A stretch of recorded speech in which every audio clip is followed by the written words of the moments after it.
ranjau berhasil disebar dengan baik. Semua keluarga Atma Wijaya harus hati-hati dalam melangkah. Terutama, mereka sedang berhadapan langsung dengan seorang Lionel Ervan Gunawan yang kini memegang kekuasaan dari dua keluarga besar, Gunawan dan Chandra. Christian Andromeda tersenyum manis saat menatap gadis belia bernama Lilia yang duduk ketakutan, seraya menundukkan kepala. Gadis itu sesekali mendongak menatapnya. Tapi, dia kembali menundukkan wajahnya lagi, begitu Chris membalas tatapannya. Sungguh gadis yang penakut dan pemalu, batinnya. Chris, mana yang akan menjadi menantuku? Pria tua dengan perut buncit dan tatapan mesum menatap Kenanga dan Lilia secara bergantian. Kenanga terlihat menahan muntah, tapi ia segera berpaling menatap Chris yang memang paling sedap dipandang di sana. Kaisar berdeham. Anak terakhir keluarga kami, Tuan. Namanya Lilia. Usianya masih 18 tahun sekarang. Pria yang disewa oleh Evan itu lantas menatap Lilia dari atas sampai bawah. Seksi, cantik, masih muda. Air liurnya nyaris menetes, dan hal itu membuat tubuh Lilia bergetar hebat. Salah apa dia? Dosa apakah dia? Kenapa dia harus menikahi anak orang ini? Bagaimana rupa anaknya jika memiliki suami seperti ini? Tuhan, Lilia ingin menangis sekarang. Jangan-jangan kalau suaminya sudah bosan, dia akan dijadikan selir oleh ayah mertuanya yang mesum ini. Kenapa bukan anak sulung di keluarga Anda? Saya yakin Lilia seharusnya masih sekolah di usianya sekarang ini. Kaisar menatap Kenanga yang terlonjak di tempat duduknya. Ia menggeleng panik pada ayahnya yang menajamkan mata, lalu menghela napasnya kasar. Dia sudah punya kekasih. Saya juga tidak ingin memaksakan pilihannya. Lilia juga mengajukan dirinya sendiri. Apa saya berhak menghalangi niat putri-putri saya? Chris tidak bisa berkomentar lagi. Melihat dari gelagat Lilia yang ketakutan begitu, dia pikir gadis itu telah diancam oleh keluarganya sendiri. Apa kamu benar-benar mengajukan dirimu sendiri? Chris menatap gadis itu tajam, berharap Lilia mau membuka rahasia padanya. Tapi gadis itu hanya mengangguk-anggukkan kepala. Iya, saya mengajukan diri saya sendiri. Lilia memejamkan mata dan mulai meyakinkan dirinya. Demi keluarganya, demi ayah dan ibu yang telah membesarkannya, dia rela menjadi istri dari anak pria tua mesum di hadapannya ini. Senyuman itu ia ukir saat menatap Chris yang terdiam tanpa bisa banyak berkomentar. Chris berdeham, kemudian memalingkan wajahnya ke arah Kenanga. Tuan saya meminta untuk melaksanakan pernikahan seminggu. Kemudian, tapi Lilia masih sekolah. Apa itu tidak terlalu terburu-buru? Tidak. Perusahaan Anda memerlukan dana secepatnya. Pernikahan itu juga pernikahan tertutup yang hanya akan dihadiri oleh keluarga besar. Jadi, Anda bisa tenang. Walaupun Lilia sudah menikah, dia masih tetap bisa bersekolah. Chris menatap Lilia yang mengangguk padanya. Kamu tidak keberatan, kan? Lilia menggeleng. Asalkan Tuan Anda mau membantu keluarga saya secepatnya, saya tidak keberatan sama sekali. Bahkan, kalau saya harus berhenti sekolah, saya akan menerimanya dengan senang hati. Baiklah, kalau begitu semuanya sudah diputuskan. Chris menatap tajam pada pria tua yang disewa Evan. Kalian akan menikah minggu depan. Untuk masalah tempat dan lain-lainnya, semuanya akan diberitahu pada kalian secara bertahap.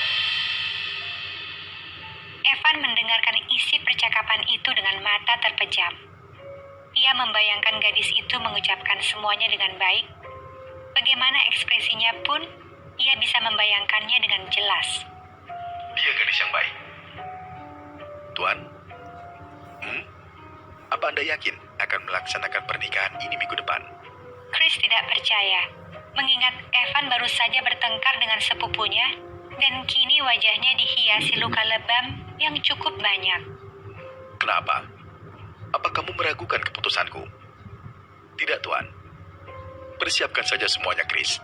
Semuanya sudah diatur. Tidak ada alasan lagi untuk mundur. Baik, Tuan. Benar, tidak ada alasan lagi untuk undur. Evan mengambil kesempatan ini agar dia bisa menikah, mendapatkan seorang istri yang mungkin bisa mengurusnya sampai ia menua di kemudian hari.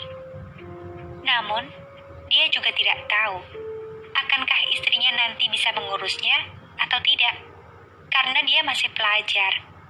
Bocah yang tidak seharusnya menikah di usianya yang masih muda. Chris pamit dari kamarnya, menyusul seorang perempuan yang kini masuk ke kamarnya. Kak Evan, beneran mau nikah ya? Kenapa? Kamu cemburu?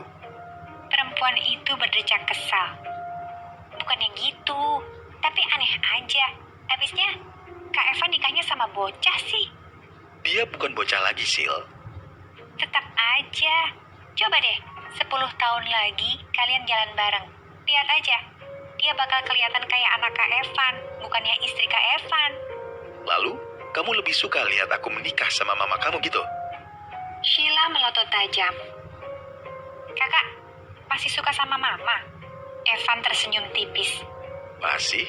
Tapi, Papa bilang Kak Evan suka sama mama waktu masih umur 5 tahun, kan? Terus, masalahnya di mana?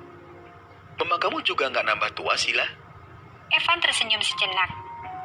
Jadi, sebelum papa kamu ngamuk, mendingan kakak menikah dengan orang lain, bukan? Terserah kakak aja lah. Sheila pasrah dan meninggalkan Evan sendirian. Evan hanya berharap Lilia bisa menjadi pasangannya. Seseorang yang bisa mengerti dirinya luar dan dalam. Seseorang yang mungkin bisa menemaninya hingga kematiannya datang.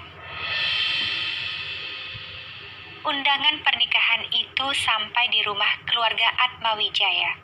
Kenanga yang pertama kali mendapatkannya langsung melemparkan kertas undangan itu pada Lilia. Perhatikan dengan baik kapan tanggalnya dan siap-siap aja lo nikah sama orang tua mesum itu.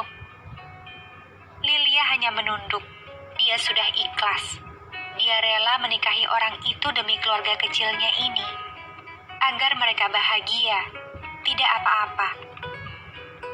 Jujur ya, Li, gue kasihan banget sama hidup lo. Udah anak pungut, dijadiin pembantu, terus nikah sama orang tua gendut kayak badut gitu pula. Kenanga mendengus. Emangnya lo gak pernah mikir mau hidup bahagia gitu? Lilia hanya diam saja. Sebersit keinginan untuk bahagia dengan menikahi orang yang ia cinta, tentu saja ada. Namun, Lilia berusaha melupakannya demi ayah dan ibu yang telah membesarkannya.